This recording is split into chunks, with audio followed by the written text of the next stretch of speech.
Ya, Assalamualaikum Ustadz. Waalaikumsalam warahmatullahi wabarakatuh. Mohon izin bertanya Ustadz. Nah, Saya kebetulan bekerja di rumah sakit.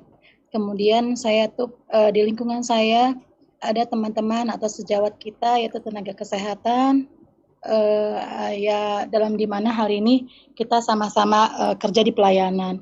Kemudian bagaimana cara menguatkan, menyemangati maupun menanamkan jiwa ikhlas kepada teman-teman kita di mana karena imbas dari pandemi ini Ustadz punten penghasilan atau pendapatan atau jasa pelayanan kita menurun gitu.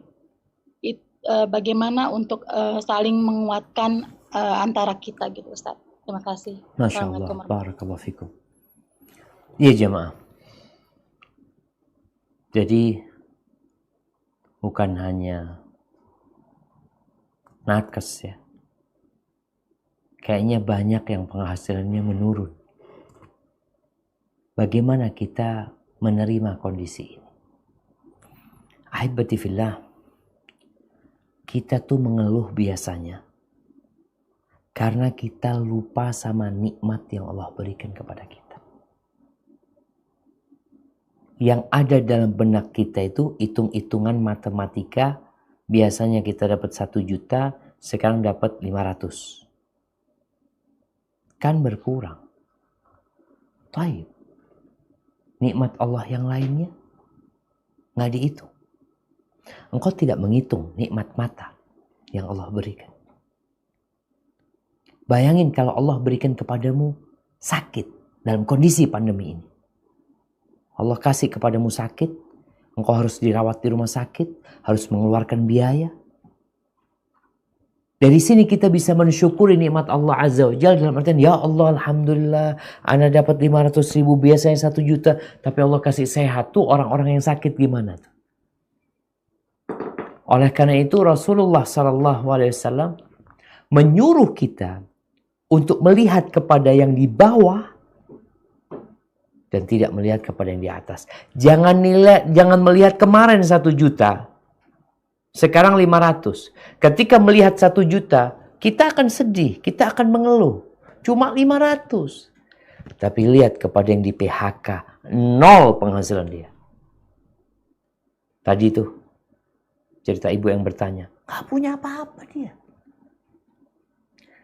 Maka Nabi SAW mengatakan, unduru ila man huwa asfala minkum, wala tanzuru ila man huwa fawqakum. Jangan ngelihat kepada yang di atas kalian.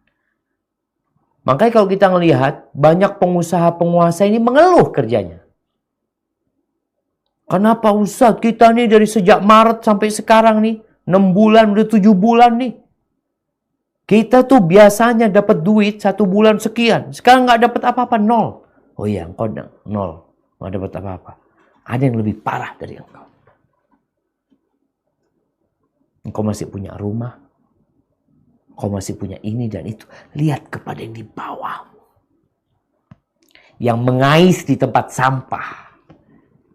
Pemulung yang mengumpulkan botol-botol tiap hari keliling dengan pakaian yang kotor. Engkau enggak. Maka Nabi nyuruh kita melihat kepada yang di bawah, tidak melihat kepada yang di atas. Kenapa? Itu akan membuat kalian bisa mensyukuri nikmat Allah, bisa ikhlas, bisa menerima. Katanya, fahuwa ajdaru an la tazdaru nikmatullah alaikum. Itu akan lebih membantu kalian untuk tidak meremehkan nikmat yang Allah berikan kepada kalian. Tapi kalau melihat kepada kemarin sebelum COVID, maka yang ada ngeluh. Tapi kalau melihat kepada orang-orang yang lebih parah dari kita. Jadi ada 2 nikmat jemaah. Nabi SAW ketika melihat para sahabat yang ngobrol masalah dunia, masalah kekayaan, beliau mengingatkan kepada para sahabatnya, la ba'sa bil ghina. Nggak apa-apa, kekayaan itu nggak apa-apa. Mau punya duit, punya harta benda, nggak apa-apa. Tapi syaratnya bertakwa kepada Allah. Baik kekayaan itu buat orang yang bertakwa. Lalu beliau mengingatkan, walakinna sihhata khairun minal ghina liman ittaqa. Tapi kesehatan itu jauh lebih baik daripada kekayaan buat orang yang bertakwa. Jadi tatkala kita melihat ya Allah anak sehat, alhamdulillah, lebih baik daripada fulus 1 miliar kesehatan yang jamaah. Hadza wallahu a'lam bissawab.